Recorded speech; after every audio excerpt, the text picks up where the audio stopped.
Does the president have the stamina, physically and mentally, do you think, to continue on even after 2024? Don, you're asking me this question. Oh my gosh, he's the president of the United States. I can't even keep up with it. We just got back from New Mexico. We just got back from California. That is not a question that we should be even asking. Just look at the work that he does. Look how he's delivering for the American public. Look, that article that we're talking about is hearsay. It's salacious. That's not what we care about. We care about how are we going to deliver for the American people? How are we going to make their lives better? That's what the president talks about. That is his focus. And that's where we're going to continue to focus on. Does the president have the stamina, physically and mentally, do you think, to continue on even after 2024? Don, you're asking me this question. Can't even listen to that. Oh my gosh, he's the president of the United States. It's still there. I can't even keep up with it. We just got back from New Mexico. We just got back from California. Where is it? That is, Can you believe that answer? That is like, I can't imagine. Let me just see what I look like here. Remove. Okay. I can't imagine being so not flabbergasted. I'm able to think on my feet, I think, that she could have been so floored by that question, so taken aback that she couldn't even stitch together a coherent response. And by the way, let me do this here. Let me do this. Got to commentate on this a little bit. Yes, I'm a little bit of a boomer zoomer tonight. Hold on. Oh, let's try this again. Actually, how's the audio before we continue going? Put headphones on when you stream. I'm doing it. Yeah, here. They're on. They're on, and they're on for good. Even though I don't like the way they make my ears feel, and I don't like. Oh man, I just arrived. Going to be on Tim Pool tomorrow with Pavlovsky and Barnes. I drove 9.5 hours straight. Didn't even stop to pee. Think about that. Let's finish up with the audible torture, and then we're going to get to the fun stuff. Can you imagine being so, what's the word, flummoxed, that you don't even answer that? And have the stamina, physically and mentally, do you think, to continue on even after 2024? Don, you're asking me this question. Oh my gosh, Don, he's the president of the United States. He's the president of the United States. You don't challenge the stamina of the president of the United States. Imagine if someone had said this when they were saying that Trump was demented, crazy, shouldn't have the numbers to the code. He's the president of the United States. That's exactly why you have to ask the question. I can't even keep up with it. And I don't say this to be mean. I don't know how old Joe Biden is. He's very old. If a young individual can't even keep up with an old individual cognitively, physically, that young individual might want to ask themselves some questions about their own stamina and their own physical well-being. It's not to be mean. It's just everyone knows you sort of decay the older you get. It's a matter of fact. It's a matter of life. It's an unpleasant one. If she can barely keep up with the president, work on yourself, press secretary. But let's keep going. Got back from New Mexico. We just got back from California. That is not a question that we should be even asking. Can you imagine the stammering, the stuttering, the pussyfooting around the fact that it's obviously the question everyone should be asking in his speeches? I at the beginning of Biden's presidency, I didn't like the mocking of what they called, elder abuse, dementia, Joe. At some point, and anybody who has lived with someone who has had some form of dementia, you know what it looks like when you see it. And at some point with Joe Biden, it has become undeniable to the point where even Dawn Stinky Fingers Lemon has to ask the question. And she can't even stitch together a quasi-coherent answer. Yes, he's fine. Although maybe we should get Dr. Spiegel to diagnose from a distance. Maybe we should get Dr. Spiegel from a distance to diagnose Joe Biden. If Johnny Depp couldn't remember 3 words in a few minutes, and this doctor was able to diagnose Johnny Depp from some acting moves and some commercials, and I would love to see Dr. Spiegel diagnose Joe Biden. And you know what the amazing thing is? Last part of this, because it's going to segue into what I want to intro here, which is not an ad. Full stop. Look at the work that he does. Look what how he's delivering for the American public. Look, that article that we're talking about is hearsay. Hearsay? Actually, it might be in a legal sense, but what I see with my eyes is I see, not hearsay. I see. That's not what we care about. We care about how are we going to deliver for the American people? How are we going to make their lives better? That's what the president talks about. That's what he talks about. He talks about changing lives. That is his focus, and that's where we're going to continue to focus on. So now, this is the segue, people. I have driven down. I don't know if I'm in Maryland, Virginia, or what's the other one? Maryland, Virginia, or West Virginia. But I drove 1,000 kilometers today. I stopped for gas twice, pushing it like I push the tank. I know you're not supposed to, people out there. I push it till I'm on the reserve tank. I didn't quite get to the reserve tank, but I was close. It cost me $80 to fill up at one point and $75 US to fill up at another. Multiply that by about 30%. Multiply that by about 30%. That's a lot of money. And I used to be, from Canada, where our gas was always ridiculous. Coming to the States, I was always flabbergasted at how cheap it was, how much cheaper it was to fill up in the States. We used to cross in Canada. People who live on the border, like where my mother-in-law lives, would cross into the States to fill up with gas because it would be so much cheaper in the States. It's not cheaper in the States now. $80 US to fill up my Subaru, and it wasn't even empty. That is 8 times 3, 24. 8, 16, 24. 24 plus $104. That's still about 20%, 10 to 15% cheaper than Canada. But it's not so cheap anymore. And talk about delivering for Americans. That's what he talks about. That's what he talks about. How goes the battle, Pete? I thought it said, how goes the bottle? And that's part of the intro here to this. I talked with one of the gas station clerks. And we were both at a loss for words. I said, man, gas is expensive. It's like, and we sat there nodding our heads like, don't even get me started. Don't even get me started about the state of affairs. Oh, okay. So sorry for the short notice. I wasn't sure if I was going to do this, be able to get this done today. I landed here on the way down. So on the way down, it was 9.5 hours. I got to listen to the first 5 chapters of the Huey Long biography that Barnes has always been saying to read. Very interesting. I now get the exact reference of the high Papalorum or the low Papa Hiram. And then I started listening to Born to Run at the recommendation of Eric Hundley. That book, I'm a superficial baby. That book is a little more engaging to me. It's also shorter, so I know I'm going to get through that faster. But I drove for 9.5 hours. First thing I did when I got here, I went for a jog. I went for a nice jog, and it's hot and humid, and I sweat my schwitzels off. And no, it's not going to be a drunk Viva stream. I don't get drunk. But I did stop by a liquor store here, and I saw this. It's called McClintock's. McClintock's Gardner's Gin, limited release, distilled and bottled in Frederick, Maryland. And I'm going to support the local economy and see what this tastes like.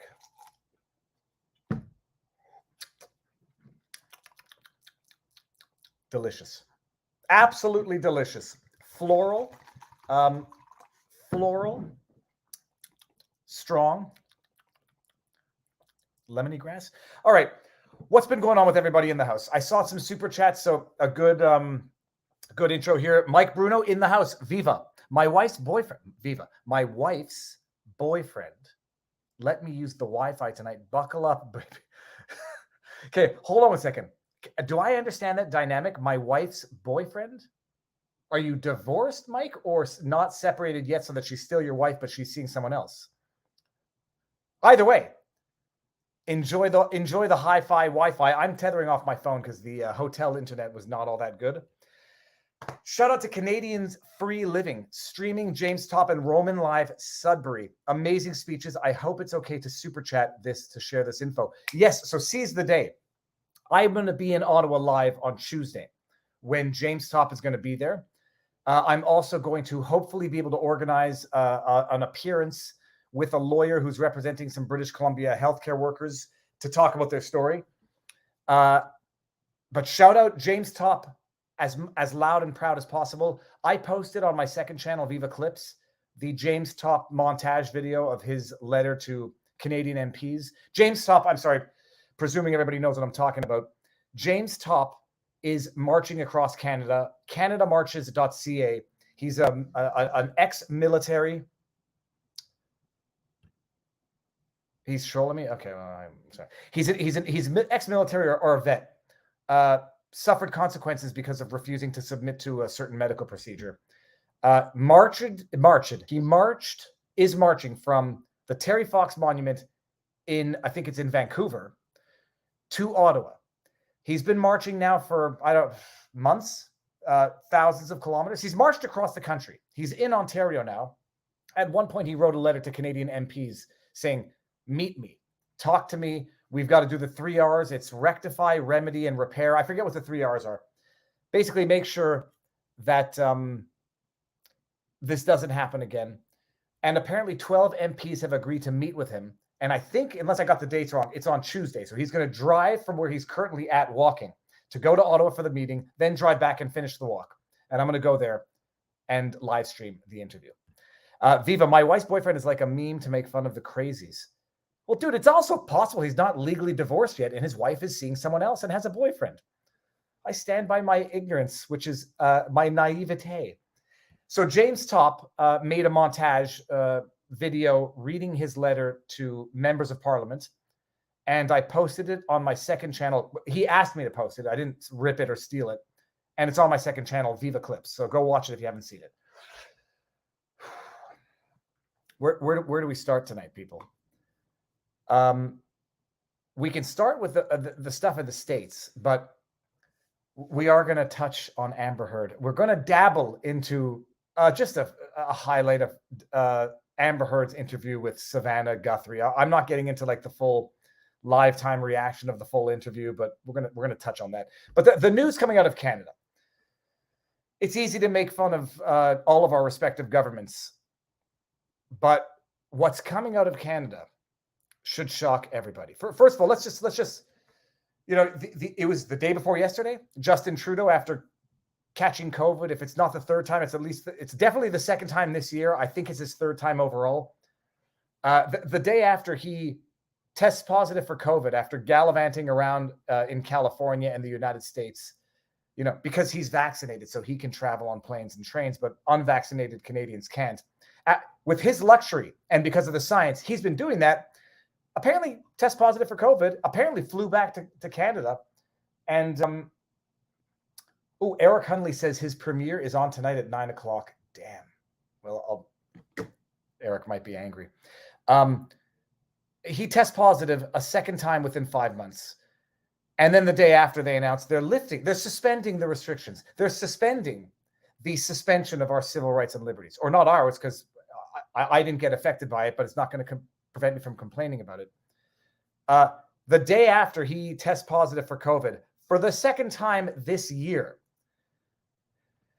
they announced suspending the suspension of our civil rights. They're suspending the restrictions on unvaccinated travelers from boarding planes and trains. It somewhat.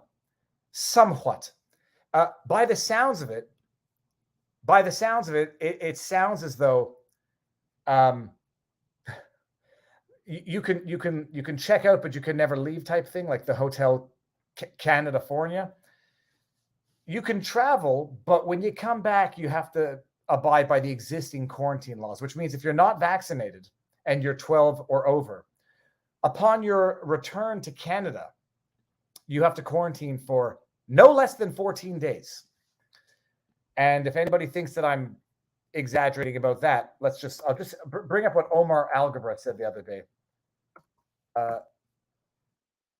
No less than 14 days. You can travel, but you're still governed by the COVID rules upon re-entry. There's just so much rubbish in this world. As for travelers coming to Canada by air, land, and marine, there are no changes. Il n'y a pas. There are no changes for travelers entering Canada. All travelers entering Canada must continue to follow all entry requirements, including vaccination and using ArriveCan. So his English, his method of expressing himself coherently and accurately is lacking.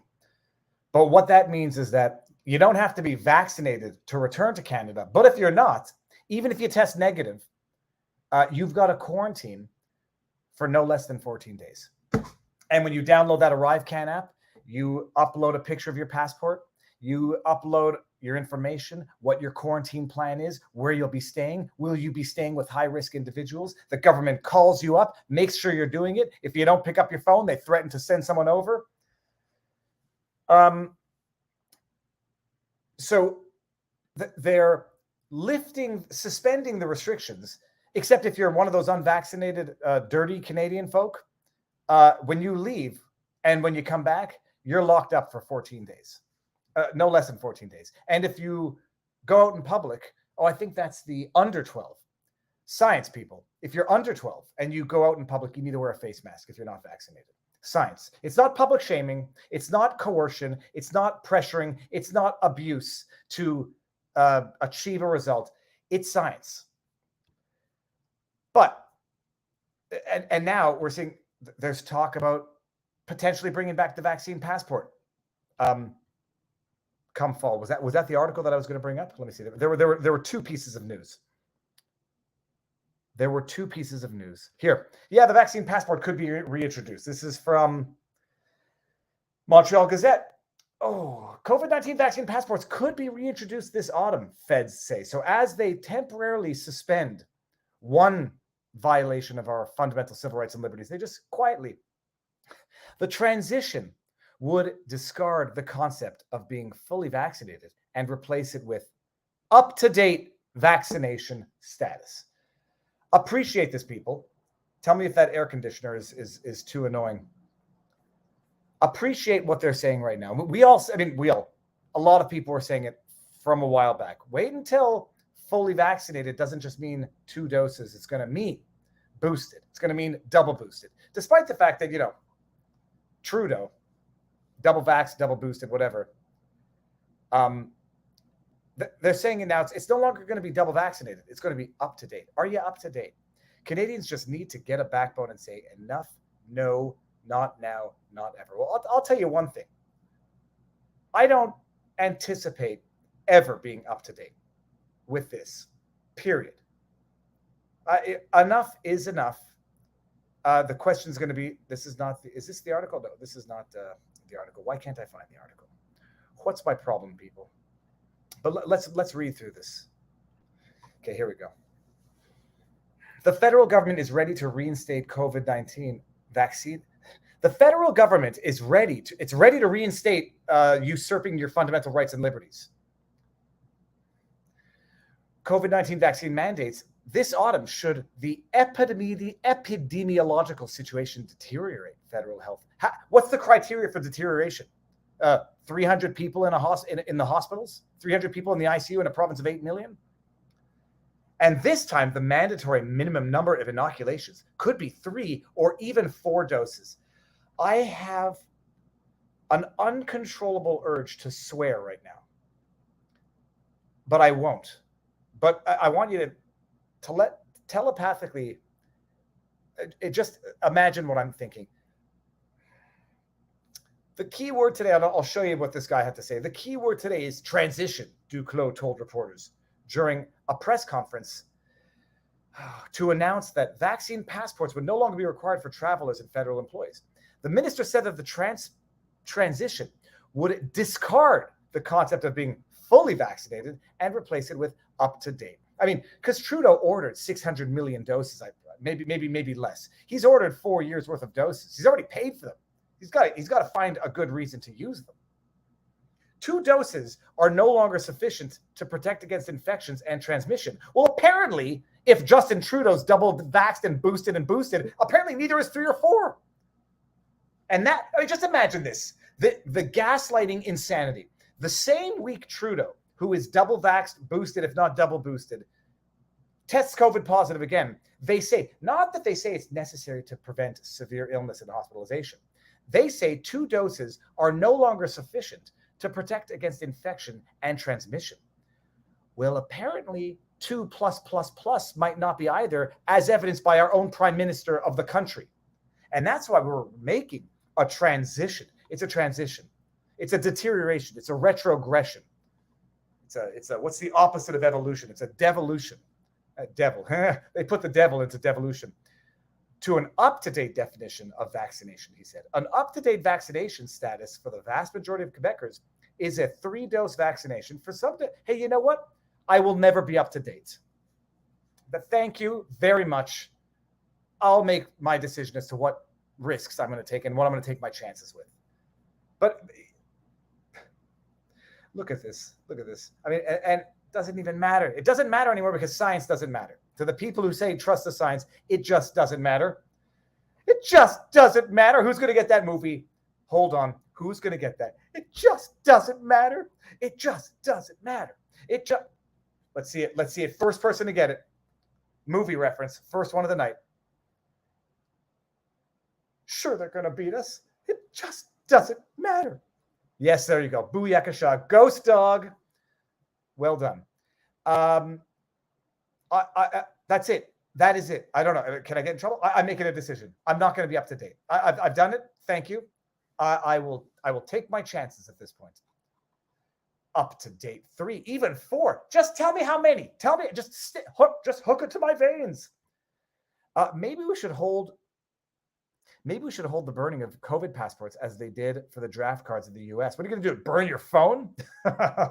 Like they did in Italy. Oh, by the way, I never gave the disclaimers. YouTube takes 30% of super chats. If you don't like that, we're simultaneously streaming on Rumble. They have Rumble rants. They take 20%. Better for the creator, better for the platform. If you want to support us, best place, vivabarneslaw.locals.com. No medical advice, no election fortification advice, and no legal advice. Freedom. Let's start there. Freedom George released today. Okay, I'm not sure what that means, but I have to see who was released. Someone should tell Pudo. No medical advice. I don't know that that's true. Maybe we should hold the burning. Okay, we got that. So it's no, by the way, just casually, it's no longer going to be fully vaccinated. It's going to be up to date, meaning you are the government owns your body for the rest of your life.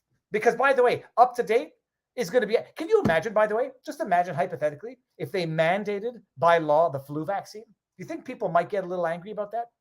Even if, no, it's going to be up to date. And let me just check your iPhone. Oh, what's this, Mr. Fry? Hey, you're not up to date. Well, you can't enter this grocery store. You can't board a plane. Oh, you came back from over the border? Well, you got to go into quarantine for 2 weeks.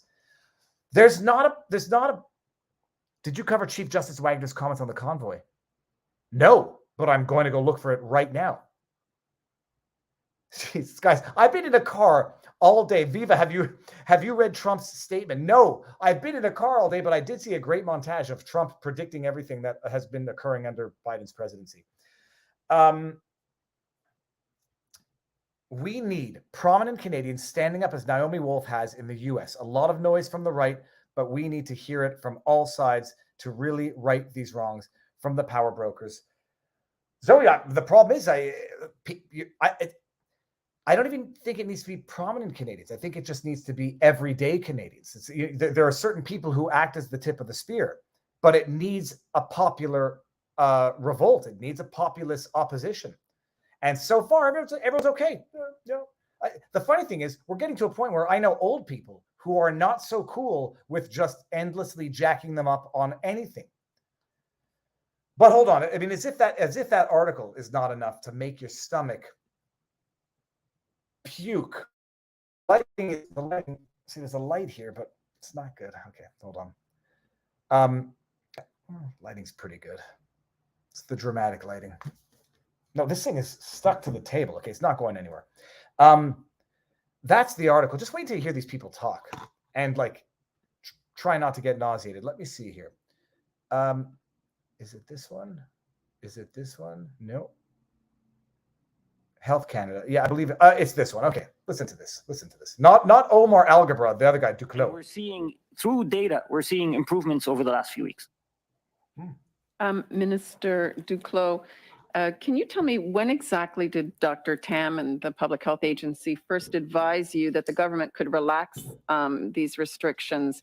And since you've said that the third dose, basically being 2 dosed, is not enough, third dose is, the decision not to change that formal definition of what it is to be fully vaccinated, I'm not sure I understand. Why. You know why you don't understand? Because it doesn't make sense. And at this point, they're up to date, which means whatever we say it means. And it's like it's 1984 all over.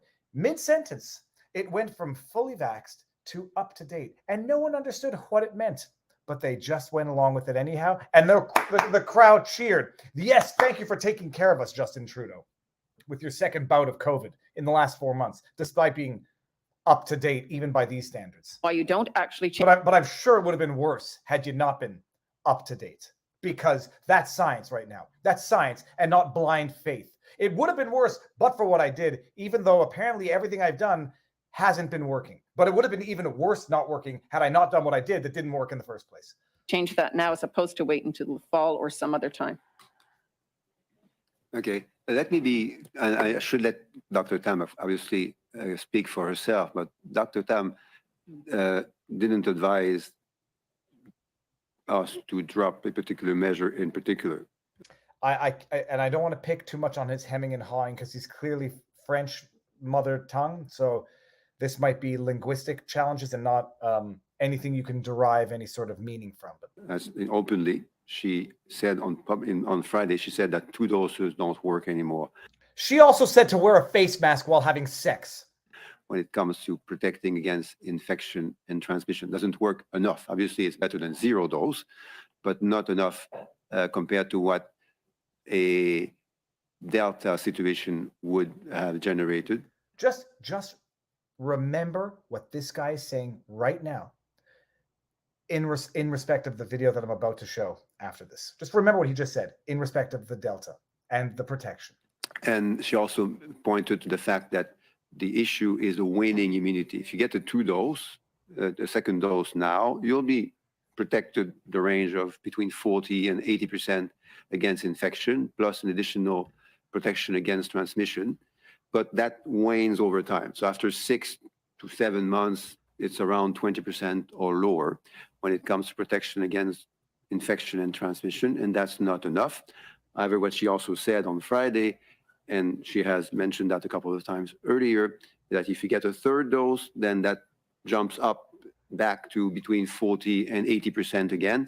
It also increases your protection against severe disease, which is also a key indicator, because with a 2 dose, after a few months, unfortunately, your protection against severe disease falls to approximately 60 to 70%.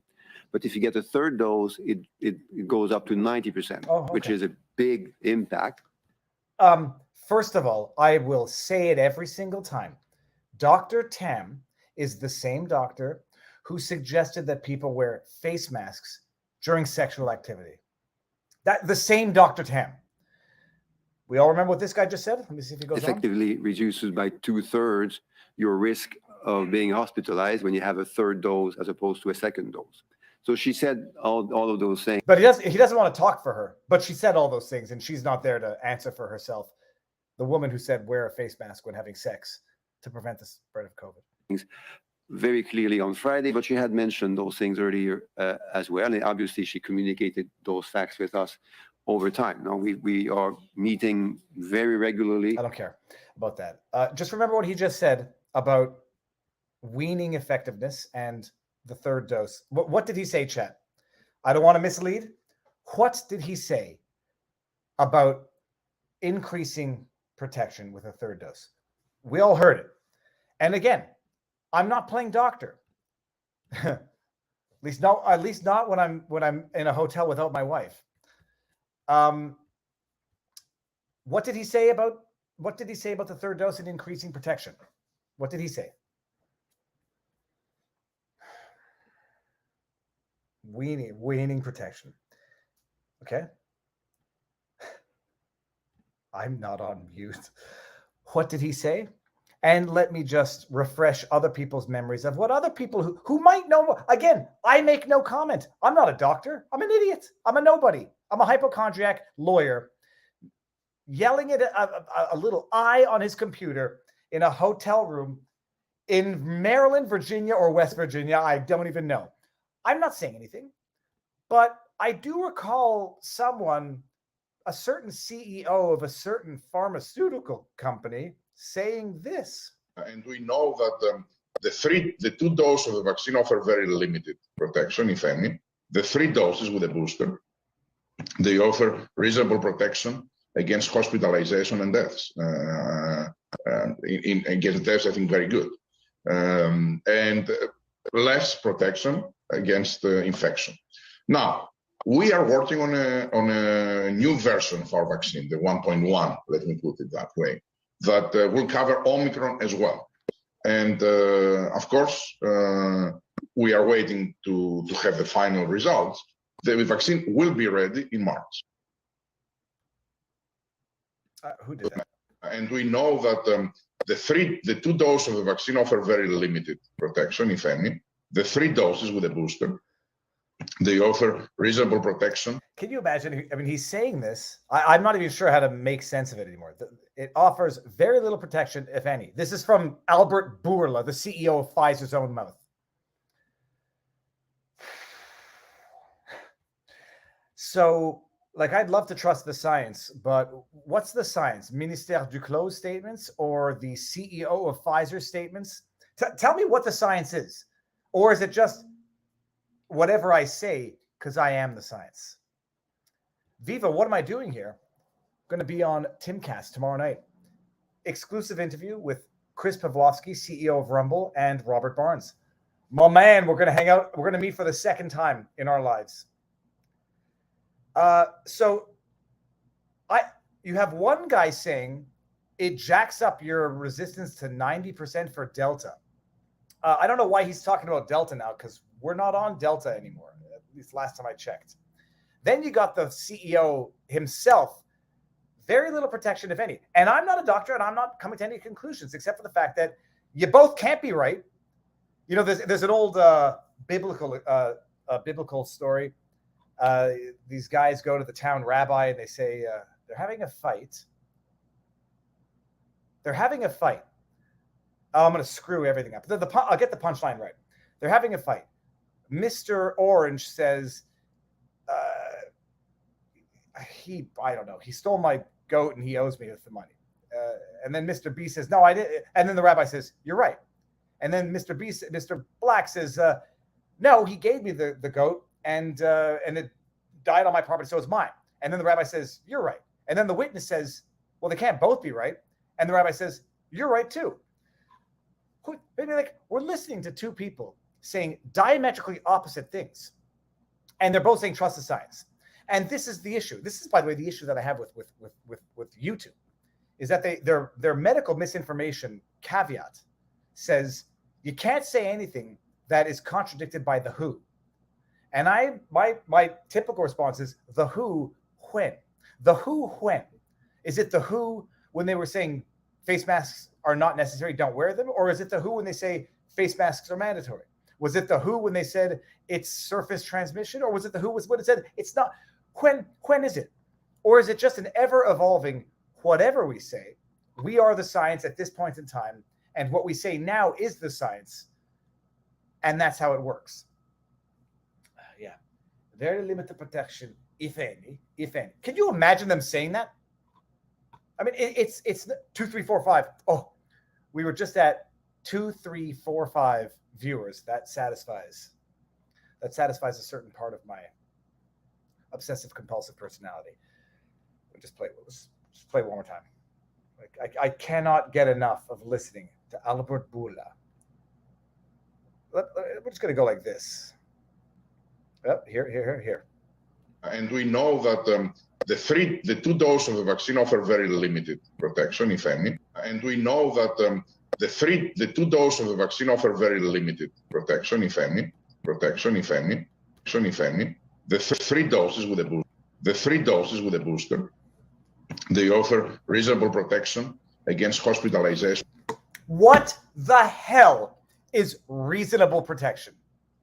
What in God's name is reasonable protection? Is it 50% plus one? Is it 1/3 protection? Is it anything more than zero? Reasonable protection? What the heck? That's science, by the way. Science is subjective terminology that means jack squat. Serenity now. Do I need the serenity prayer? I need to pin the serenity prayer. Oh, I don't want to log in to see anything. Okay, that's not all that we have, but that's what's going on in Canada. It's nuts. It's madness. They say it's science. It's not even superstition anymore. At this point, it's just blind faith. Blind faith in whatever they say. You are the science today. There is no science. You are the science. Oh, okay, so I think I missed some super chats here. Give me a second here. Viva. That's a quote from Fiddler on the Roof. Is it? I've never seen Fiddler on the Roof, even though my sister played in Fiddler on the Roof and I went to see it. It was before cell phones, so I just think I might not have understood anything I saw. You can't both be right. You're right too. It sounds like a Jackie Mason or a Jackie Gleason joke. I feel like you're going to misrepresent Russian.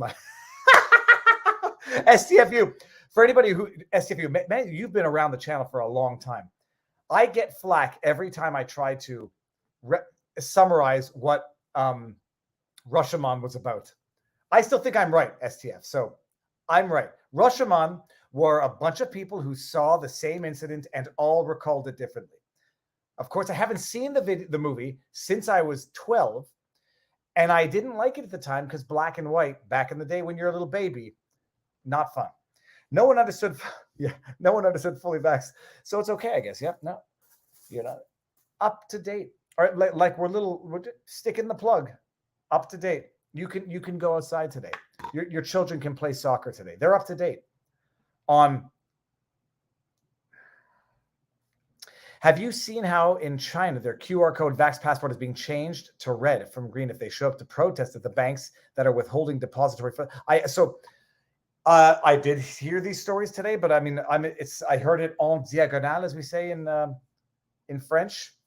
I heard about it that they're people who show up to protests. They are basically shutting off their ability to withdraw funds from their bank. Or sorry, let me rephrase. Or they're penalizing them for protesting. Bottom line, it's exactly what everyone has been fearing forever. Viva, have you ever tried fasting? I did it for about 6 hours. Now I'm eating barbecue chicken and Oreos. Man, that was a rough 6 hours. I fasted all day. I haven't actually eaten since breakfast. So I got up, didn't sleep well last night. I have been having excessive levels of anxiety. Did not sleep well whatsoever. I actually think it's because my phone was next to my...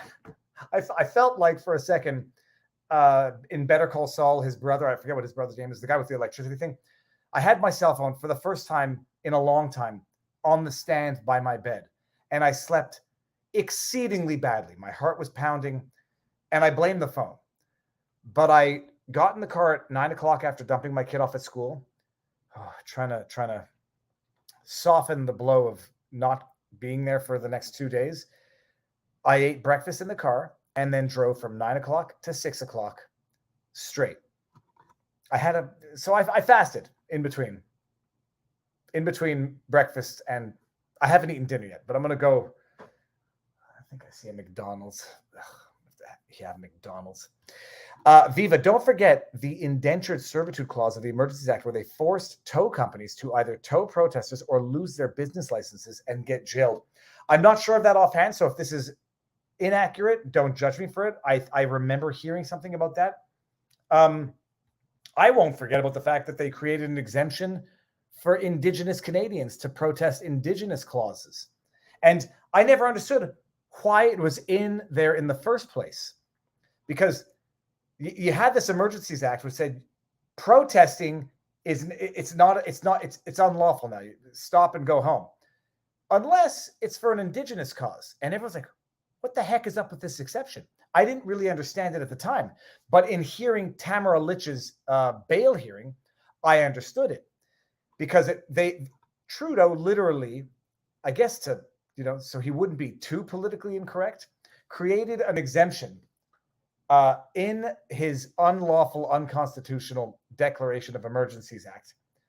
Protest was banned unless you're indigenous and you're protesting indigenous rights, because Trudeau's all about equal rights, unless he's firing the indigenous minister of justice that he hired and whatever, unless he's skipping the first day of the national holiday that he created, unless he's paying off billions of dollars to right the wrongs that his government, previous governments inflicted on indigenous. But he gave them the right to protest as an exception in the Emergencies Act. And then people were saying, well, how are you arresting Tamara Litch? She's a Métis woman, so she should be allowed to protest. I didn't understand any of this until listening to the hearing. And the judge said, well, she's a Métis woman. Métis is part indigenous, part European, intermingling, sexy time. So that when indigenous procreated with Europeans, their offspring were part European, part indigenous. Métis was the word. So the judge said, well, she's a Métis woman, but she wasn't protesting Métis issues. She was protesting COVID. So therefore the exemption doesn't apply. Then I understood all this idiotic insanity.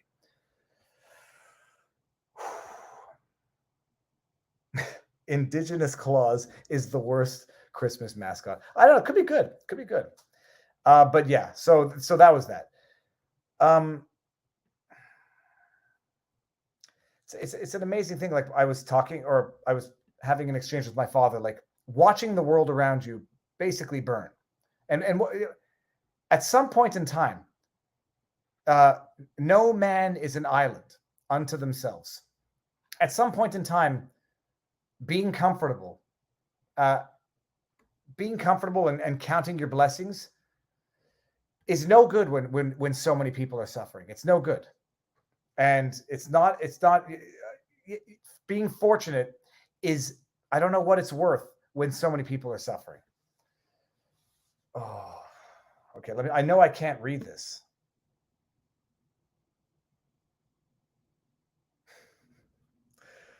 I believe you're talking about a movie called FX, the special effects movie. Chet Chisholm, nice to see you again. We're getting close to Australia here in Canada. I think we might have been close to as bad.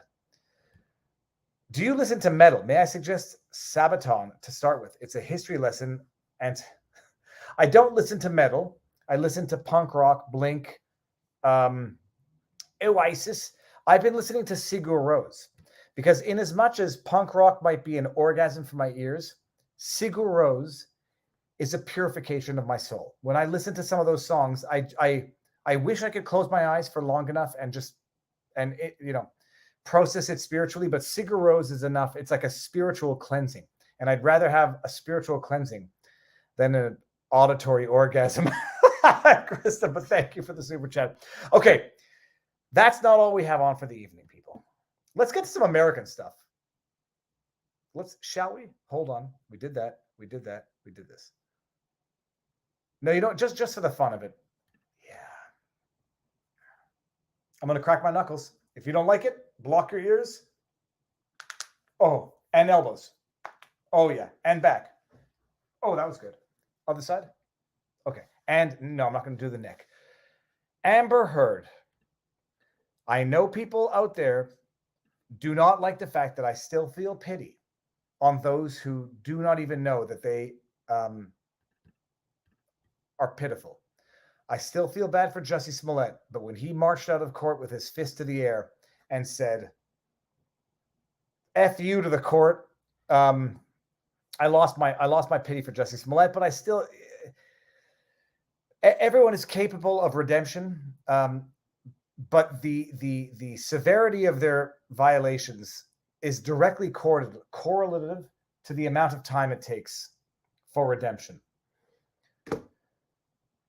Amber Heard is really pushing the limits. I mean, she is pushing the limits of what is. She might be beyond redemption. The only question is going to be, people say, she's got BPD, borderline personality disorder, and therefore she must be forgiven because it's a mental issue. There is a distinction to be drawn between behavioral disorders and manias, things that make you sort of beyond your control.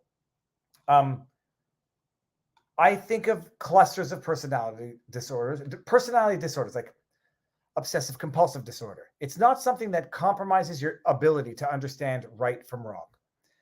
Pathological lying is not something that compromises your ability to distinguish right from wrong. Schizophrenia, yes. Manic bipolar, yes. These are things which actually compromise your capacity to be held legally responsible for the consequences of your actions. BPD, and I say this having known people with BPD, they may have uncontrollable urges or behavioral flaws, but not to the degree that would exonerate them from legal or moral culpability for the consequences of their actions. Just listen to this. Just listen. First of all, I now love Savannah Guthrie. I love Savannah Guthrie until proof to the contrary. She is awesome. She asks the most cutting, scathing questions. She does it with sweet, sensitive eyes, a soft demeanor. You almost feel bad for her having to ask the question. And this is a prime example. I don't care what one thinks about me. By the way, I'm going to break this down multiple times because I'm only doing a clip. I can't do the whole thing. I don't care what one thinks about me. If that didn't catch anybody's ears. I don't care what one thinks about me. I don't care what one thinks about me. I don't care what one thinks about me. If it didn't perk your ears, it's interesting. It perked mine. It's such an awkward way of saying, I don't care what someone or anyone thinks about me, because it abstractifies, if that's a word, the individual doing the judging. It's not a human. It's one. I don't care what you think about me. I don't care what anyone thinks about me. I don't care what someone thinks about me. I don't care what the abstract one of a human thinks about me. For me, that's not deceit so much as detachment. But let's just keep hearing this gold. I don't care what one thinks about me, or what judgments you want to make about what. By the way, because she goes, I don't care what one thinks about me or what judgments, not what judgments one will make about me, you. So it's like, it is the detachment. I don't care what one thinks about me. It's the detachment of the individual from the wrongful acts. I don't care about what one thinks about me, but then slips into or what judgments you make. Or what judgments you want to make about what happened in the privacy of my own home, in my marriage, behind closed doors. I don't presume the average person should know those things. And so I don't take it personally. But even somebody who is sure I'm deserving of all this hate and vitriol. It's an amazing way of framing it, by the way. Not those think I'm guilty and deserving of the punishment, but those who think I'm deserving of the vitriol and the sort of extrajudicial punishment. And so it's a way, again, of distancing herself from the consequences of her actions. And she's saying, not that I'm deserving of the punishment, but that I'm deserving of the vitriol, just stepping over the punishment. And it's deliberate. She's deserving of the punishment. I don't think anybody should be saying threats, go do off yourself, whatever. I don't think people should be saying that, calling her the see you next Thursday, see you next Tuesday. To say she's deserving of the punishment does not mean that she's deserving of the vitriol, but in her mind, she bypasses where she actually committed the wrong to get into the area where people should not be calling her certain names. Again, it's a method of absolving herself of responsibility for her actions by skipping over her wrong and then just trying to get into the wrongs of others, because I think anybody verbally abusing her on social media should not be doing it. But here. Even if you think that I'm lying, you still couldn't You are, look you me in are. the eye and tell me that you think on social media there's been a fair representation. You cannot tell me that you think that this has been fair. Oh, it's been fair. Of course, we also touched on what happened in court This is and where- what the this is where it jury gets good. decided. There's no polite way to say it. The jury looked at the evidence you presented. They listened to your testimony and they did not believe you. They thought you were lying. How could, I'll put it this way, how could they make a judgment? How could they not come to that conclusion? They had sat in those seats and heard over 3 weeks of nonstop, relentless testimony from paid employees, and towards the end of the trial, randos, as I say. So it's amazing, by the way. She faults them for being paid employees, and then she faults them for being not paid employees. That's pathological. That is pathological. There's literally no one except those who agree with her that she will believe. Paid employees and unpaid randos. That covers everybody, Amber, but for the fact of what they said. And randos. Who calls someone a rando? From paid. Who calls another human a rando? Talking about the vitriol and demonizing her on social media. Who calls a normal person a rando? Employees. And towards the end of the trial, randos, as I say. I say this right now and I take a step back. I don't think I've ever called anyone a rando. I don't think I've ever demeaned or degraded anybody for not being important in her conniving, deceitful mind. She's just saying how people were not giving her a fair shake online, vitriol, demonizing, and she just calls people irrelevant randos, as she calls them. Employees. And towards the end of the trial, randos, as I say. Mm-hmm. So you don't. And by the way, she just caught herself being a real awful person. That face right there, she just caught herself saying, wow, I'm going to look bad for having said that. Wow, that kind of makes me an awful person to degrade and demean. And then she has to laugh it off. The trial, randos, as I say. Shouldn't have said that. So you don't blame the jury? I don't blame them. It wasn't, I don't. But that's the face. That's like literally what she said when she tipped off TMZ. Randos, really should have said that. People, these are nuances, and people might disagree with them, but I think I'm right. And by the way, this is my first time actually watching this far into this interview. Don't blame them. I actually understand. He's a beloved character. She actually understands is probably the only honest thing she's ever said, but then she had to throw in the lie. He is a beloved character, and he was telling the truth.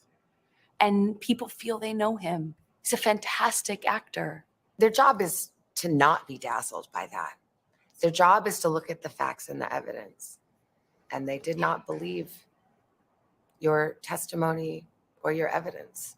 Again, damn right, Chris how Edwards. could they, after listening to 3.5 weeks of testimony about how I was a non-credible person, not to believe a word that came out of my mouth?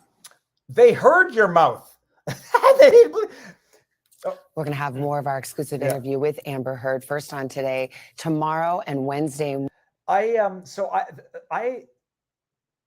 don't like the Today Show or whatever that show. Yeah, but I'm now convinced that Savannah Guthrie is a damn shark in the best possible way. Not a conniving. She has honed the skill of looking so nice, so sweet, so sensitive, so thoughtful when she's sticking in the shiv and twisting it. Like she did it with Jussie Smollett's lawyers. And like, I thought maybe I was just misreading her. Like she believes them, but she feels that she has to ask the hard questions.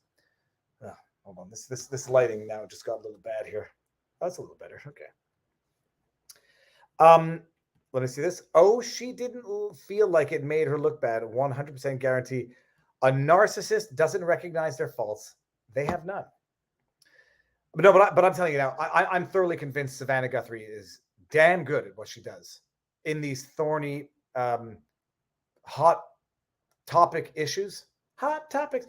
Because she asks the hard questions, but she looks so nice and she looks so sweet when she does it that you can't get mad at her for asking the question. And she gets her subject to feel comfortable to answer the questions. Whereas if I were to ask them, they would withdraw, pull back, and they would say, stop being so aggressive, Viva. You're making me feel uncomfortable. Nobody could say that to Savannah Guthrie. Oh, okay, let's see. I saw some chats here. Chet Chisholm, Tam and Company. Okay, no, sorry, I got that one before. Forced name change. He's right. Check out Sabaton. It's like a history lesson with a good beat. Okay, good. I will. Screenshot in the books, in the memory banks. STF, FF, STFU, which means shut the freak up for freak's sake. If anybody doesn't know their internet acronyms. Sigur Rós is musical depression. You need Björk. No, it is not. Sigur Rós, if you listen to, I think the album's called Decay. Bernstein is a little bit harsh. There are some songs, I swear you can see through time and space when you close your eyes and listen to them. Björk is good. Johnsey's also quite good, but no. And if anyone has not watched Eurovision, watch it. It's damn good. That's not where I discovered Sigur Rós. That's where I realized that I was not special for having discovered Sigur Rós. V for Vendetta. V Vendetta. Your thoughts on Christina Aguilera performing in an LA park wearing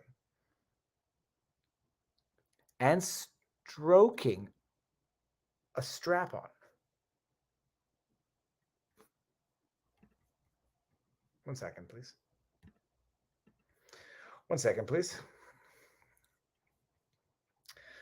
Let me just go refresh the monetization status before we get into this. We're still good. We'll see if it's the Christina Aguilera with the Bilbo, the Amber Herbert.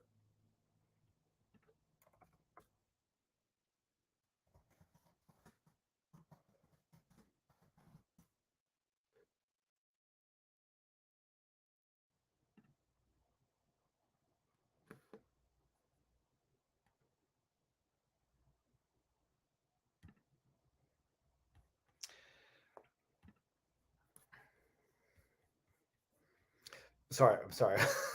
Hold on. I don't know how to deal with this all at one time. I'm just going to go flag some chats so I can come back to them in a second. Then I'm going to get into what we're discussing right now. Christina Aguilera wears Hulk outfit with strap-on Dr. Phildo during LA Pride event. Christina Aguilera rocked several on-stage costumes during her LA Pride performance, including one with an X-rated extra, seemingly inspired by a comic. I don't want to see this. Oh, there we go. Well, by the way, it's so child-friendly. So let's just see this. Christina Aguilera slayed the LA Pride stage. Slayed it. Performing her biggest bops and working. What the? Am I reading English? Hold on. I'm sorry. Let's start this again. Christina Aguilera slayed the LA Pride stage at Los Angeles Historic Park on June 11th, performing her biggest bops and working a series. That's a typo, or am I out of this world and don't understand children these days? A series of wild outfits inspired by the colors of the rainbow. Eric Hunley is live. Okay, Eric Hunley has now rebroadcast a premiere from earlier today. When you're done with this stream, go over to Eric Hunley. Let me see which channel it's on and show him some supreme Viva love. Work it. Go work it. W-E-R-K it. There's 100 people watching now. I'm going to put the link in here so you can go watch it afterwards. I did not know he was going to be going live at this time. But let's get back to the working, people. Are we now in a new realm of working with an E? I don't care.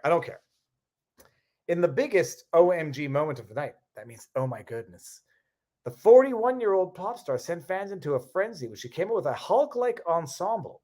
That means together, featuring a green structured, muscle-popping breastplate and a bedazzled dildo strap-on to her pelvis.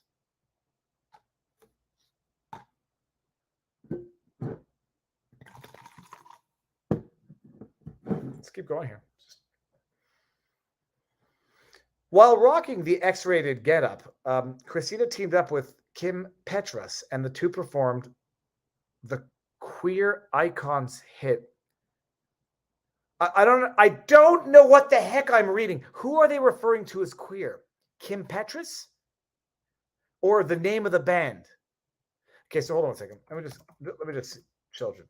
I don't see child. Okay. Kids. No. Age. Stage. Images. Okay.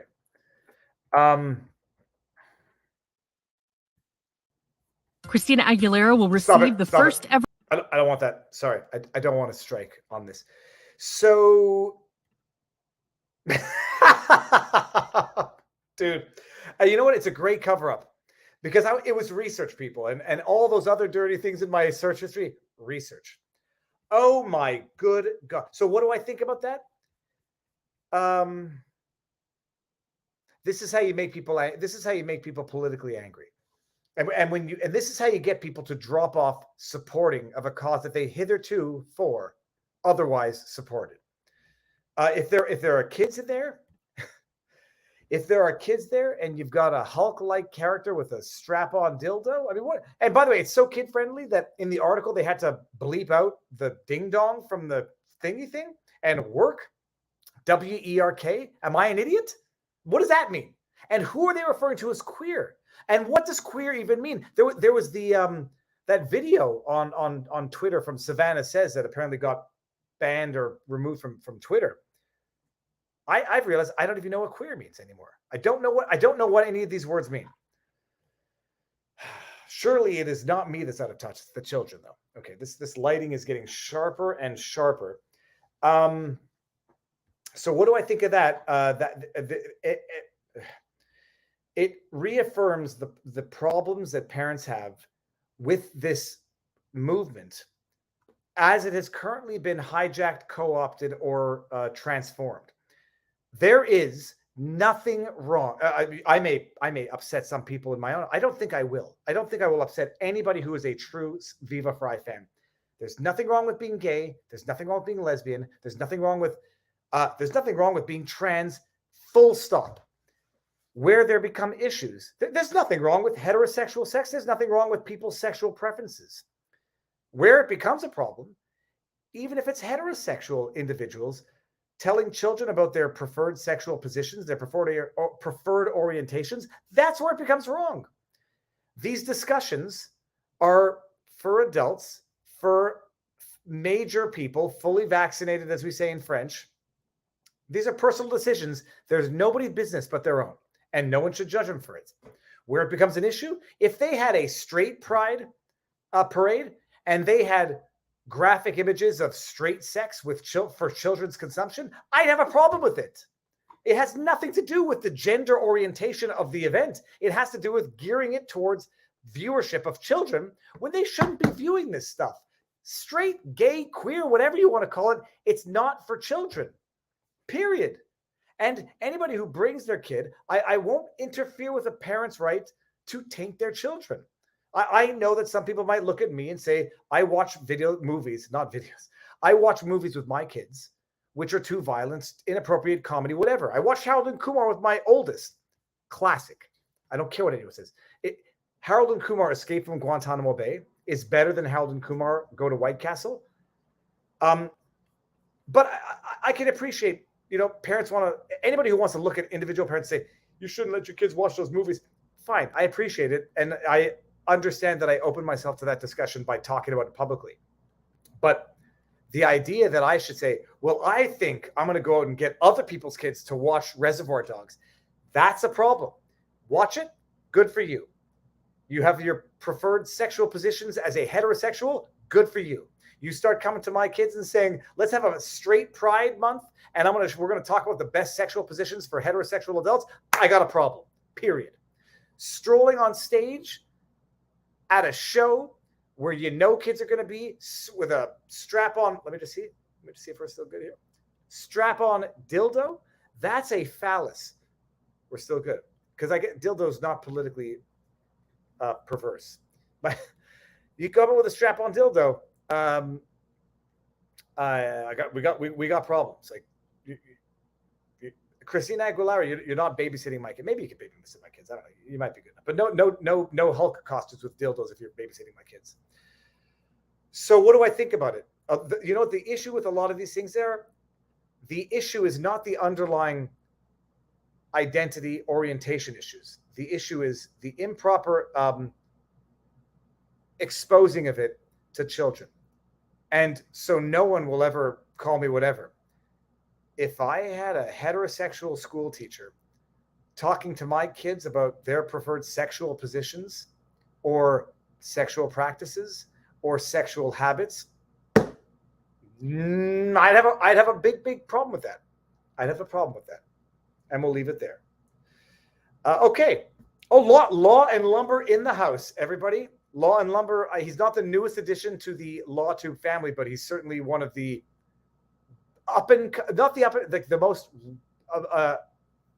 he's one of the newest ones, and also exploded on the scene with his analysis of how the damage came to Johnny Depp's bed. And by the way, he got it before it actually was gotten by the rest of the world. So Law and Lumber. I was about to tell you to calm down so you don't have an aneurysm, but dude, I won't have an aneurysm. I've got blood vessels of steel. Look at this. Okay, that's my muscle, but hold on. There, look at those veins. I never had problems giving blood. I've got blood vessels of steel. First time hearing this, and okay. I don't in Law and Lumber. I don't even know which story you're referring to, but it might be the dildo. I never heard about that, but yeah, that's them. Mark Neal, I've seen you before. How you doing? I'm unvaxxed, returning to Canada Friday morning. I'll be in Watertown, New York, Thursday evening. If there is any overlap in our paths, there will not be. Friday morning. There won't be. But by the way, apparently crossing by land is easier to forego the ArriveCan requirements. Apparently at the border, they let a lot of people through on the land from anecdotal evidence without compelling them to download the ArriveCan app and being subjected to the governmental psychological and spiritual harassment. By plane, you can't. But I'm here by car, and hey guys, I'm up to date for now until they change it. So I don't have to quarantine for 14 days. This is how Kim Jong-un, the second, Trudeau, creates a hermit nation. Who in their right mind would come to Canada? Who in their right mind would invest in Canada right now? What Canadian who has the ability to leave in their right mind would not leave this country right now?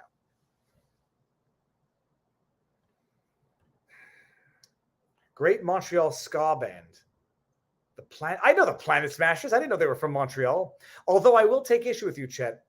I don't think there's any such thing as a great ska band. Ska was a period of music that should be forgotten. Ska was like a genre. It should have been one song, and instead ska became an entire genre of music. Didn't last very long. And I'm being a little harsh on ska, but whatever. Thank you for the super chat. Your opinion on Bill C-11 passing today? I don't know what it passed today. Hold on one second. I'll get back to the other super chats afterwards. Let me just see what Bill C-11 passed today. I think we will go the same way with Canada. Hold on. Share, screen, Chrome, Viva. No, I don't want that one. I want the healthcare one. I know that one's incognito.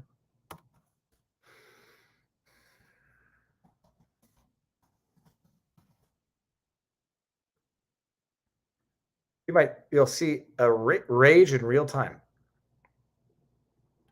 Okay, I don't think it passed the House. I don't think it passed the Senate.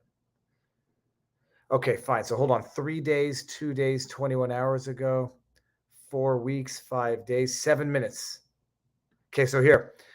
I don't think it. Oh, thank goodness. Okay. Heritage Minister. By the way, this is the new Heritage Minister. He's wearing a cloth mask. It's not even as though he's wearing like an M95.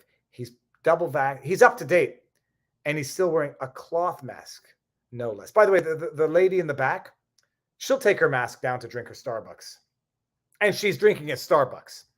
So they're going to aneurysm. Law and Lumber. You might watch it in real time. God forbid. Pupukanena Hora, touchwood. The Canadian minister, Pablo Rodriguez, says it's important that the Liberal government's online streaming bill moves through Parliament quickly, yada, yada, yada.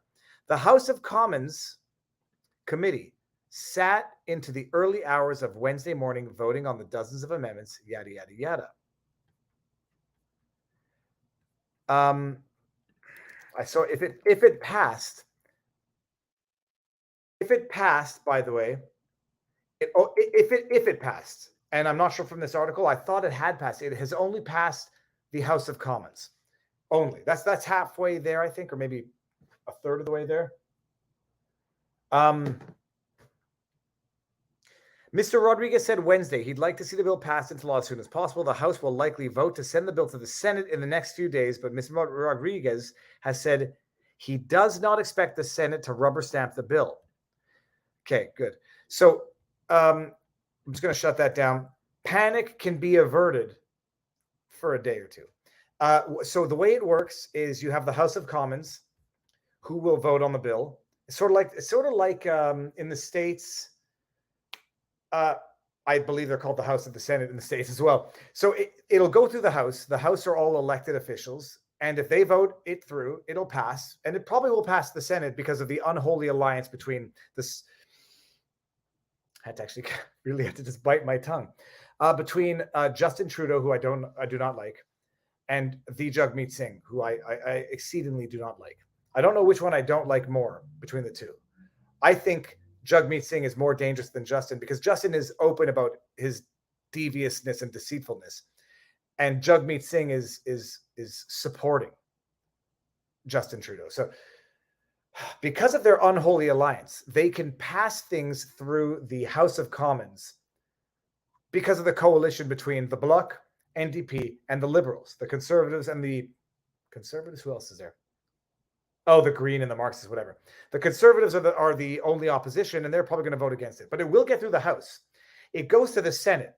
The Senate are not elected officials. They're appointed. They're political appointees. Now, they are, in fact, majority appointed by Liberals or Trudeau. So the issue is, well, why wouldn't they just rubber stamp it? The Senate is referred to as, like, there was a word for it. I kind of want to get the word because it was kind of poetic. Hey, that's Eric Hunley right there. You should go watch the show afterwards. There's a word for the Senate. It's like the afterthought. There's going to be the word that I'm looking for, and I want to get it. It's modeled after the. If anybody knows the word that I'm thinking of, they call it like the conscience. Well, I won't get it right now, and I don't want to mess around with it. The Senate's sort of like the conscience. They're supposed to be the reflective thought of the government. So just because it gets through the House of Commons on a political, what's the word I'm looking for? A political joinder of forces. Even though the Senate are appointed, not elected, and even though they're appointed by Liberal and even Justin Trudeau, the sober conscience, I think, is the word. Sex bots in the House. You go Block now. They're supposed to be the sober conscience of the government. And yeah, there you go. Thank you very much. Sober second thought, paradoxy. And thank you for everyone who got it. Sober second thought. Even though they're appointed by the Liberals and Justin Trudeau majoritarily, they were going to, apparently, by all accounts, shut down, reject Justin Trudeau's invocation of the Emergencies Act. So they do seem to have independent thought, independent discretion.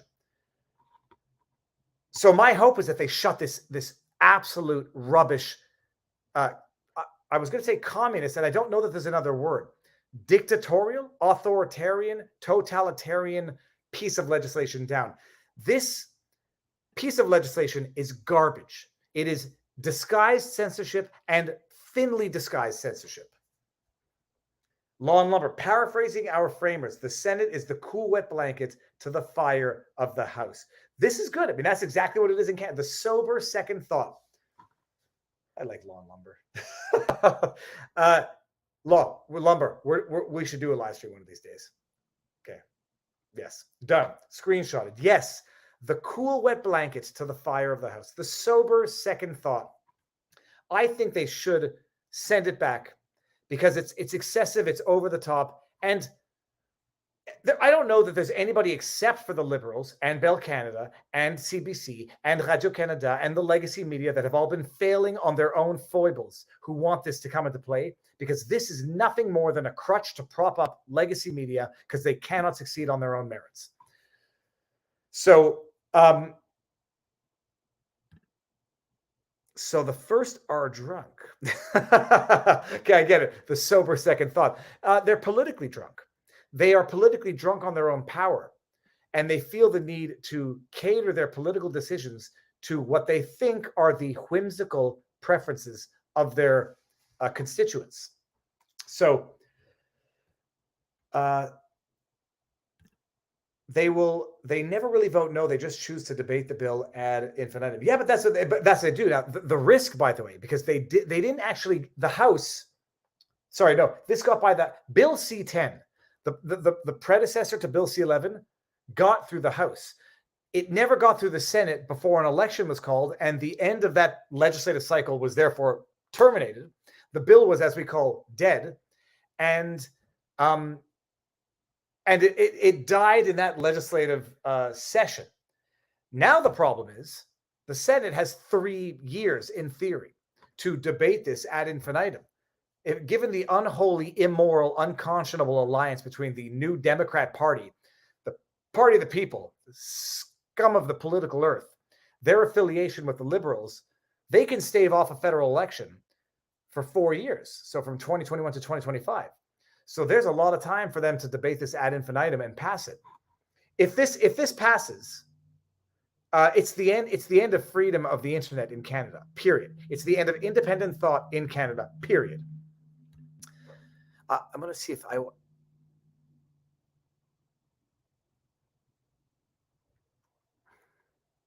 Sikh Alliance, the Sikh Freedom Alliance, said refuse to call Jagmeet Singh by the name Singh. Singh is a sign of respect. This was, of course, after the police beat them down and trashed their flag at the Freedom Convoy February 18th. I don't know about this. It's interesting. Oh, I don't know if anyone heard that. That was my back actually cracked. Yep. Okay, so I got that. Let me just see on Rumble, on the Rumbles. I have never met Chris Pavlovsky in real life yet. It's gonna be interesting tomorrow. All right, good. We are live on the Rumble. There are no Rumble rants to deal with right now. So that's it. His name is Jagmeet. Where am I? I'm at the intersection of the tri-state between Virginia, Maryland, and West Virginia. Timcast tomorrow night, 8:00. It's gonna be awesome. Barnes is coming tonight. He's not going to get here in time. So that was the thing. It was possible. I mean, when I thought maybe we could get a Barnes on tonight, but he's going to get here too late tonight. He's flying in. So tomorrow, I'm going to hang out with Barnes all day. We'll be like the jolly odd couple. Barnes, for anybody who doesn't know, is over 6 feet tall. We're going to walk. We're going to gallivant around Harper's Ferry, see the sights, have some food, and then we're going to go to Timcast and rock the world with some interesting exclusives. So stay tuned. I am here for a Viva Lumber stream. It will happen. It's going to happen. I'll go on Lawn Lumber. I could even talk wood. All right, what else we got here? See in the chat. Boom. Have you seen Tom's Pride Month clip? This is HOG's Hangover Gang fam. Have you seen Tom's Pride Month clip, Hangover Gang fam? His video dropped Friday, getting 1 million views every 25 hours.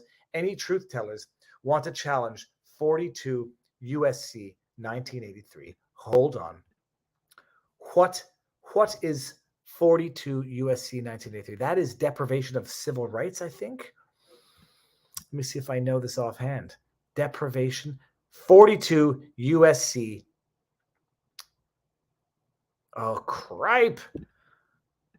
Okay, let's do this here. 42 USC 1983. It's civil rights deprivation, isn't it?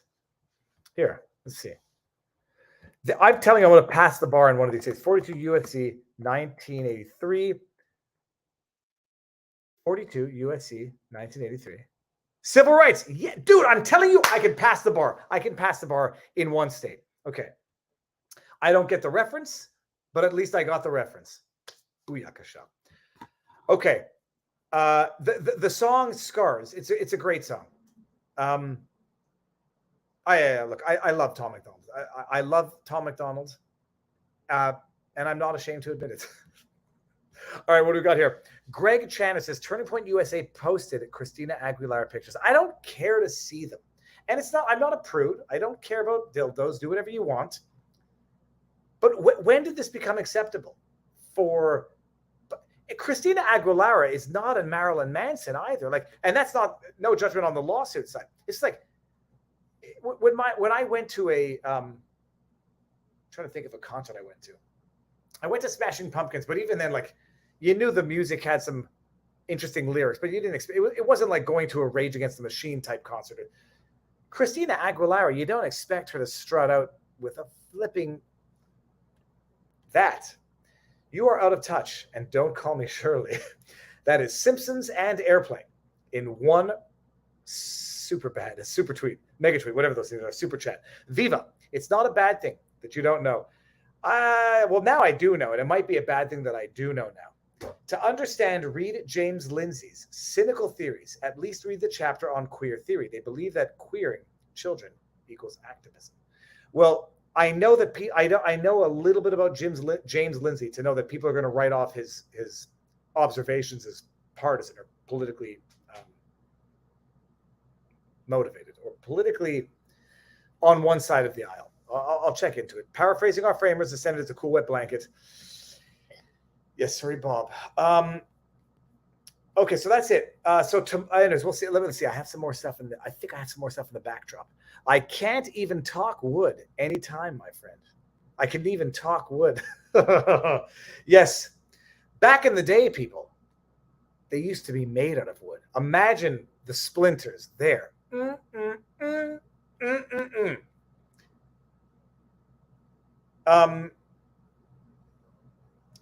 Do I want to? Oh, okay. Hold on a second. Did you just add an H into Hrant? Yes, I did. And I don't think it's Virginia. I think it's West Virginia, Maryland, Pennsylvania, right? Harper's Ferry. I think it's Virginia, West Virginia, Maryland. I know I drove through Pennsylvania and it was beautiful, but I drove through Pennsylvania into Maryland. Pennsylvania, geologically, is a beautiful state. And I was driving down the highway, Hood. I was driving down the highway, and there was a beautiful ridge on the right side of the highway going down. And it's like, geologically, it's just an amazing formation. It's just a natural barrier. And it makes me want to understand more of the history of Pennsylvania. I didn't appreciate where Gettysburg was. I appreciate what the Gettysburg Address is. Oh, it's an amazing thing. Like, someone just said here, hold on a second. Don't get it. So I was like, oh, they're gonna. Are you sure you're going into Tim's place? And Tim's had his issues. Hold on, Viva. I added H wherever the heck it has no business of being.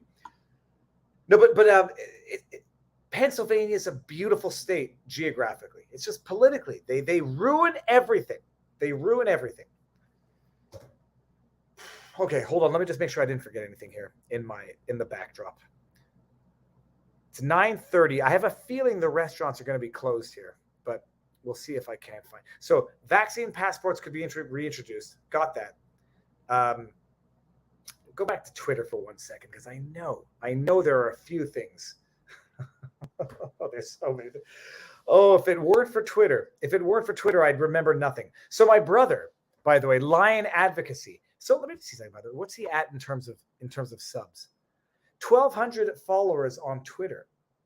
Everyone should go and share his Twitter feed and follow what he's doing here. He's doing some interesting stuff. This is my brother. The joke of the family is he's the brother from another father because we know that he came out of my mother. So it's not the brother from another mother. Just happens to be the only Freiheit who looks nothing like the rest of the Freiheits. But we know genetically, I believe we're confirmed siblings. My brother filed a FOIA request for the contract between Raymond Chabot, RCGT, and the government for their administration of the Vaccine Injury Program Fund. He shared a highlight, which was, by the way, anyone doesn't know, when you ask for a FOIA request and you get the documents, they will send them to you once they redact them for sensitive information. But look at this. Implementing an open and transparent claims intake process, redacted. So it's just gloriously, oh, my ears. You know, I can probably take these out. Oh, it's just gloriously, oh, my ears sweat. It's gloriously ironic. You could make it up, but no one would necessarily believe you. And I had to give my brother a little more exposure. Elizabeth Warren in the House, being a hypocrite like they always are.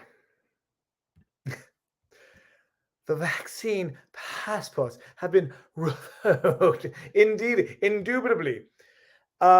Elizabeth Warren, just, you imagine, just flip the politics on this, and especially setting aside what happened to Kavanaugh last week. For decades now, extremist Republicans have fought hard to bring us to the brink of overturning Roe. Just bear in mind the context in which she's tweeting this tweet. Democrats have got to be willing to fight back twice as hard. You call people extremists in a tweet and then talk about fighting back twice as hard.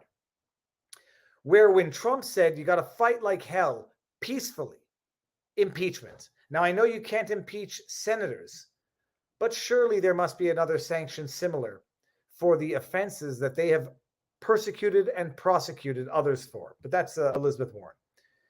This is the best. This is the best, people. Canada's burning. People are fleeing. Constitutional rights being violated left, right, and center, willy-nilly. Willy-nilly. Justin Trudeau comes out with a tweet today. We've reached a historic, first of all, I think it might be unhistoric if I know my grammar. I don't care. A historic milestone in the relationship between Canada and the Kingdom of Denmark. The dispute over the Hans Island has officially ended. Peace in our time, Justin Trudeau. You are truly the savior of Canada. Yesterday, Minister Ménalie Joly and Minister Jip Kufod signed an agreement to resolve the outstanding border issue. Does anybody know this, by the way? I only knew that I know this because it's like one of the dumbest things on earth. Justin Trudeau has political prisoners in jail, desecrated the Constitution, abused of the Emergencies Act, imposed unconstitutional travel restrictions, froze bank accounts, sent Canada into a North Korean hermit state to totalitarian dictatorial country. Tweets that they've reached a historic milestone.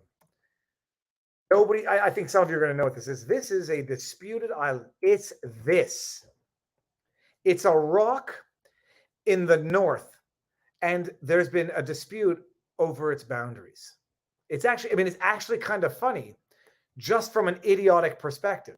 Hans Island is a barren, uninhabited Canadian and Danish island with an area of 1.3 square kilometers. I could run around that island.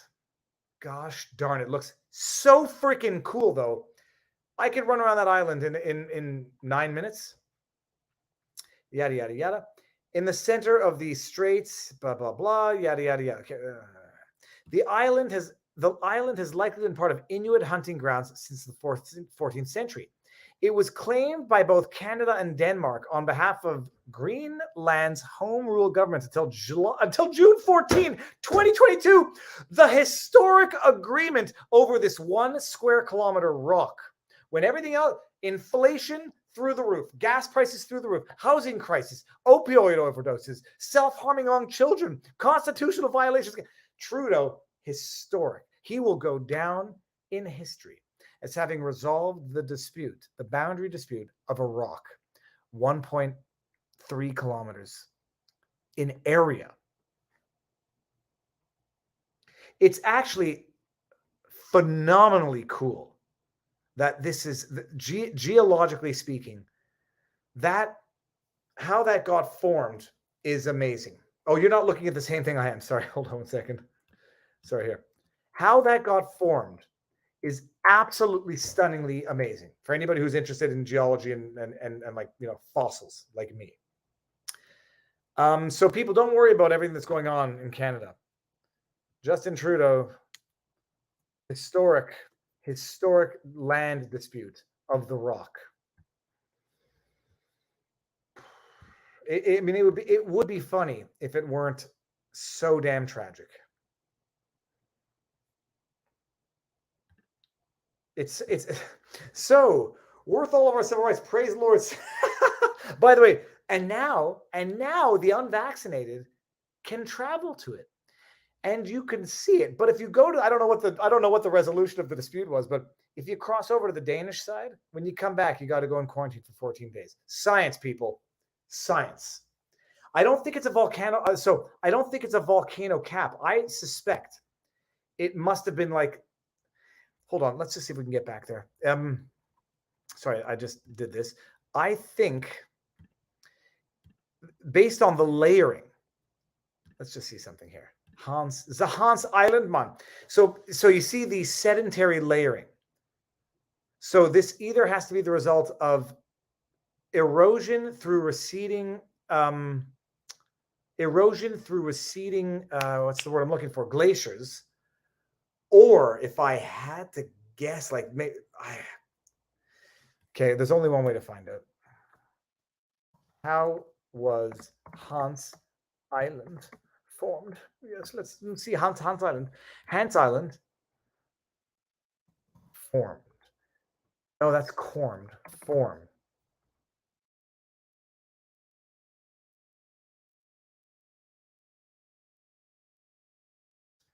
We're not going to see it. Etymology, the name, we don't care about the etymology. Early history. Okay, so we don't care about that. We want to see formation. How was it formed?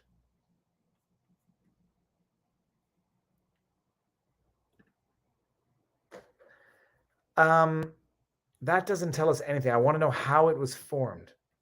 The Whiskey War. So I mean, this, we'll see if we can look at that. It's just I think it has to be just the receding glaciers. But let's just see if we forget it. I've lost my temper. I've lost my patience now. Okay, we're forgetting it. I don't know. We'll see. If anybody knows in the chat, I think it has to be receding glaciers that just carved it out by some fluke formation. The Hans Island dispute was basically settled under Harper. They split it in half. They could have drawn something with the border lines, lame border. Oh, but one thing's for certain. Any unvaccinated Canadian who travels to Hans Island and crosses to the Danish border, step foot back in, quarantine, no less than 14 days. Science, babies. And if you disagree with it, you must be one of them far-right extremists who is selfish and doesn't, care about. Oh, wait, I got that one already. Tidal laping. I don't know what that means. It's tidal LARPing. It's not limestone. Is it limestone? I don't think it's limestone. Check geology. Wikipedia sucks. Thanks, Viva. Okay, so that is what we've got for the evening. I don't know. It's funny. There's just always something to talk about. We got this guy again. Okay. Yeah. We found this in the garbage. Like, no joke. Yesterday, I'm walking with my wife. Look at this picture and just tell me this doesn't give you the heebie-jeebies. Like, I hope if I ever make a book to have the wherewithal to say, don't use a picture of me that looks like that. You kind of look like someone who belongs on a most wanted list, although maybe he does. Took office. Oh, this was the Benny Thompson. Listen to this. This is great. took office, there was a lot of folks out there, a lot of Hold on. I know that it's echoing, so let me just do this. You got to watch this. I won't play the whole thing because it's long. Yeah. But, oh gosh. folks out there making some pretty bold predictions about how things would turn out. You might remember some of the predictions. They're coming for your guns, they're coming for your jobs, and they're coming for your freedom. They hate American energy, and Joe Biden will shut it all down. He's going to. That if I became president, If Biden's elected, he will wipe out your energy industry. another First thing Biden did when he came into office, just so nobody forgets, because it affected Canada as much as it affected the U.S., shut down the Keystone Pipeline. prediction that is my favorite one, I must add, is that if I got elected, Gas prices going $5, $6, $7 for a gallon. Like, the funny thing is, if I think I remember Trump saying $5 gallon, $6, and everyone saying, you're psychotic, like you're delusional. Let's check your mental well. Let's talk about your state of dementia, chump.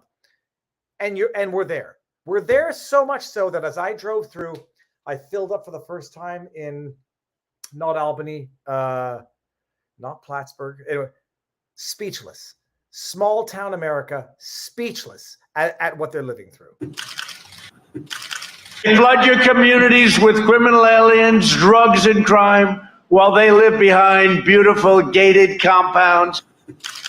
They try to take away your gun, Second Amendment. They want to take it away while they enjoy private security that's fully armed. I never understood that one. You spend trillions of dollars. Okay, so it goes on, and I'll share that in the StreamYard link, people. Here, let's enjoy it. It's like enjoy torture. Enjoy it. Bedrock of Hans Island is unmetamorphosed fossiliferous limestone laid down in warm, shallow seas during mid-Silurian time. Gosh, for nobody who understands it, this is like real. This is fossilized sexy talk right here. I love this. Limestone is, and can you imagine the fossils that you must find 430 million years ago? Silurian, so you're dealing with, you're going to have trilobites, you're going to have crinoids. Oh, that's so cool. Unmetamorphosis means, as far as I recollect from my nerdy days reading the Audubon Guide to Fossils, unmetamorphosis means I don't think it was put through extreme heat or pressure. Fossiliferous means, and I think it means it's rich in fossils, limestone, laid down in warm, shallow seas. Oh gosh, that might have been during the first or one of the early mass extinctions, when the seas became so warm that the tidal, what do they call it? The tidal, there's a word for it. Not, oh my gosh, I'm brain farting. It's not an escalator, but there was a tidal current that brought up the cold, oxygen-rich water from the depth of the sea to the surface to rejuvenate it. And at one point, the ocean got so hot that the tidal, it's not a tidal bore. It's not a tidal bore. It's a tidal, someone's going to get it in the chat. It's a tidal current, but like it operates by like a chain, like a movement. And when the ocean once got so hot, that tidal shifting stopped. And so the ocean became stagnant, started emitting toxic gases, which killed all of life, not even in the ocean, but on land. See, more like a conveyor. I don't know if it was called the tidal conveyor. And that was during one of the early mass extinctions, where 90% of life on Earth was extinct because the tidal, maybe the tidal conveyor is probably the right word. Not a jet stream, not upwelling, and I got the sex bots. Tidal, maybe it was the tidal conveyor. But either way, it's amazing. It's amazing what insignificant specks in the grand scheme of the history of the earth we are. Not plate tectonic. Okay, we're doing it right now. We're getting it. It's called the tidal. Here, let's see how good I am. Benny Johnson, we're here. Okay. Google mass extinction tidal. Oh,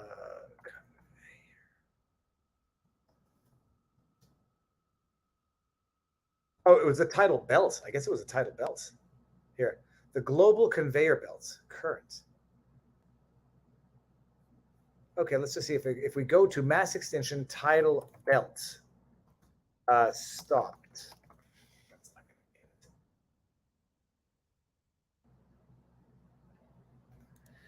Oh, it's so frustrating when you can't find things. Tidal, come on, man. Tidal force, tidal disruption, tidal disrupted, tidal disrupted. We're done. Abandoned. Giving up. So that's it. Tidal wave in November from.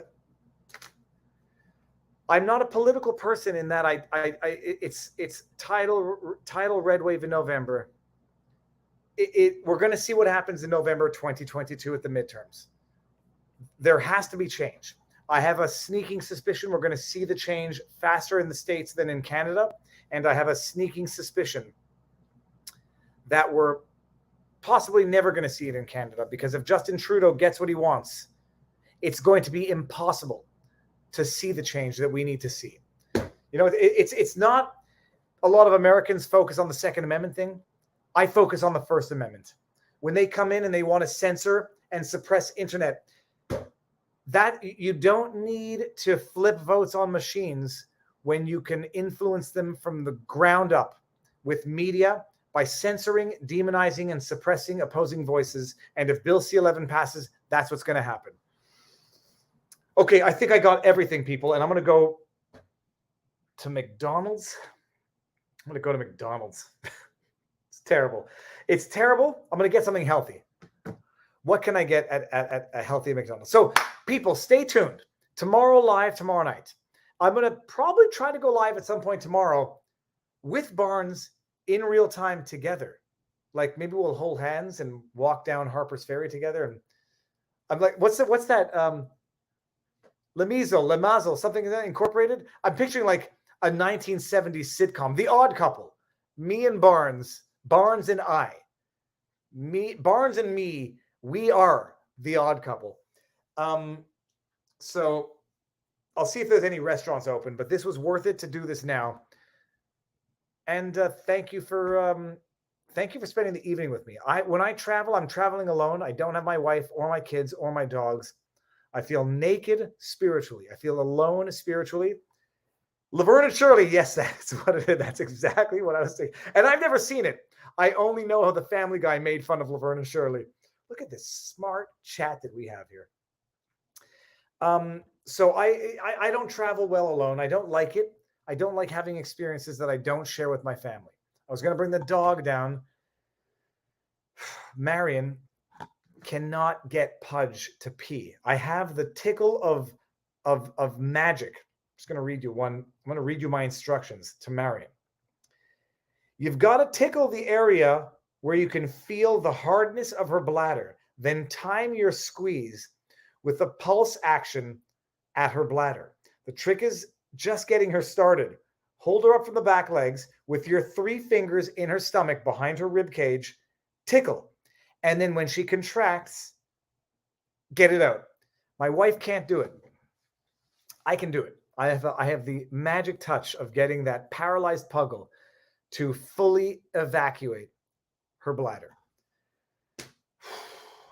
Viva's lighting is interesting. Now, my lighting, there's a desk. Who said that? Viva's light. There's a desk light here. There, right there. Oh, geez. Now I've done it. So the lighting is interesting. Tomorrow, lighting will be better. It'll be during the daytime. Stick around, people. Tomorrow's going to be a big day. It's going to be phenomenal. Timcast tomorrow night. We'll go live at some point tomorrow. I might do a short vlog. The last time I was here, Alec Baldwin did something that ended somebody's life. And I remember making the video at Harper's Ferry. So I'm going to see Barnes tomorrow. We're going to spend some time together. It's going to be awesome to see him again in person. Thank you all for being with me tonight. Snip, clip, share away. You know what to do, people. More than anything, do not lose faith. Talk to people. Do not proselytize. Sensitize. And sooner than later, the good sense of humanity will turn around. I'm going to go get dinner. Peace out, peeps.